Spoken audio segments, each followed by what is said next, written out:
السلام علیکم ورحمۃ اللہ وبرکاتہ۔ ابا جی کی علالت کے دنوں میں ایک روز معروف قادیانی اللہ دتا جلندری ملتان کے چند مرزائیوں کے ہمراہ ان کی عیادت کے لیے اچانک آ دھمکا۔ بھائی جان نے بتلایا کہ اس نے اپنا تعارف کراتے ہوئے تمزن کہا، میں ہوں ابو العطا اللہ دتا جلندری۔ ابا جی نے جواباً فرمایا، میں ہوں ابو العطایا عطا اللہ بخاری۔ پھر پوچھا، کیا حال ہے؟ ابا جی نے ہاتھ پکڑ کر پوری قوت سے جھٹکا دیتے ہوئے فرمایا، جنوں میں جیسے ہونا چاہیے ویسے غریباں ہیں۔ کچھ دیر بعد جب اللہ دتا اور اس کے ساتھی قادیانی واپس چلے گئے تو ابا جی بیٹھک سے اٹھ کر اندر گھر تشریف لے آئے۔ ان کا چہرہ اضطراب و جلال سے تما رہا تھا۔ وہ کسی گہری سوچ میں ڈوب کر کافی دیر صحن میں چہل قدمی کرتے رہے۔ انہیں اس خاص کیفیت میں دیکھ کر اماں جی نے پوچھا، آج کیا بات ہے؟ آپ پریشان لگتے ہیں۔ فرمانے لگے، میں اس لیے پریشان ہوں کہ جی اللہ دتا قادیانی میری تیمارداری کے لیے کیوں آیا؟ دھرتی پر انگریز اور اس کے خودکاشتہ پودے قادیانیوں کا میں سب سے بڑا دشمن ہوں۔ پھر یہ میرے پاس کیا لینے آیا ہے؟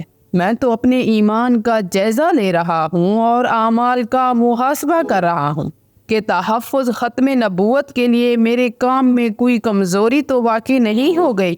اللہ تعالیٰ مجھے طاقت دے اور میں پہلے سے بھی بڑھ کر حضور خاتم النبیین صلی اللہ علیہ وسلم کے منصب ختم نبوت کے تحفظ کے لیے کوئی خدمت انجام دے جاؤں۔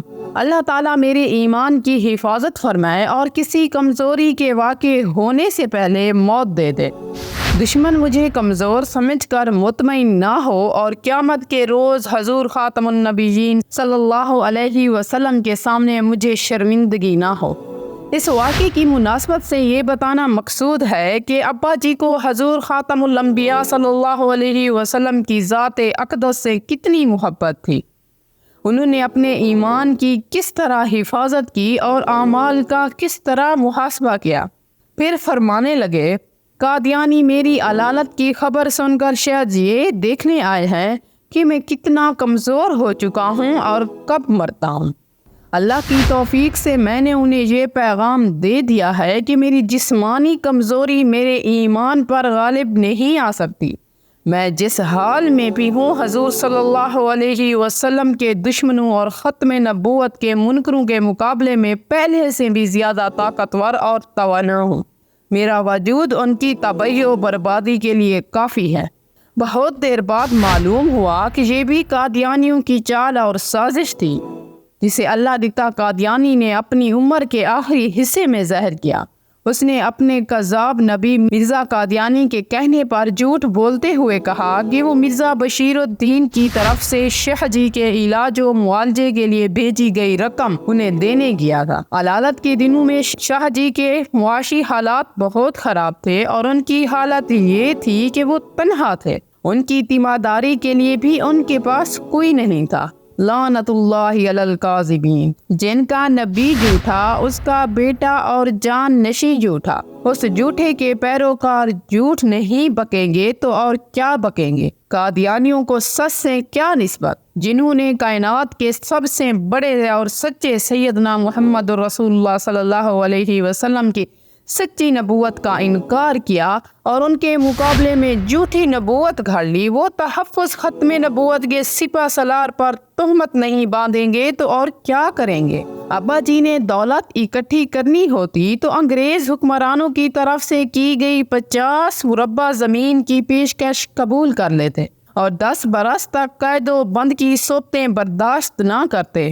وہ تو فکر غیور کے پیکر تھے اور انہیں فکر پر ناز تھا۔ نبی کریم صلی اللہ علیہ وسلم کے ارشاد الفکر فخری کا وہ عملی نمونہ تھے۔ شدید علالت کے دنوں میں بھائی عطا المحسن رحمۃ اللہ علیہ مستقل ان کی خدمت میں رہے اور خدام بھی موجود رہے۔ اللہ تعالیٰ ان سب کو جزائے خیر عطا فرمائے اور ان کی مغفرت فرمائے۔ ہم نے تو سیرت کے عالم میں بھی ابا جی کو جی بھر کر نہیں دیکھا۔ جلسوں میں خطاب کے لیے اکثر سفر میں رہتے یا پھر جیل میں قید ہوتے۔ علالت کے دنوں میں بھی لوگوں کا تانتا باندھا رہتا۔ انہوں نے تو اپنی چارپائی بھی بیٹھک میں بچھوا لی تھی کہ تیمارداریوں کی آمد کی وجہ سے بار بار اٹھ کر باہر نہ آنا پڑے۔ انہوں نے اللہ کی مخلوق سے اللہ کی رضا کے لیے محبت کی تو اللہ تعالیٰ نے مخلوق کے دلوں میں ان کے لیے بے پناہ محبت اور احترام پیدا کر دیا۔ اس ویڈیو کے بارے میں کمنٹ سیکشن میں اپنی رائے کا اظہار ضرور کریں۔ اگر یہ ویڈیو آپ کو اچھی لگی ہے تو اسے لائک کریں اور شیئر بھی کر دیں۔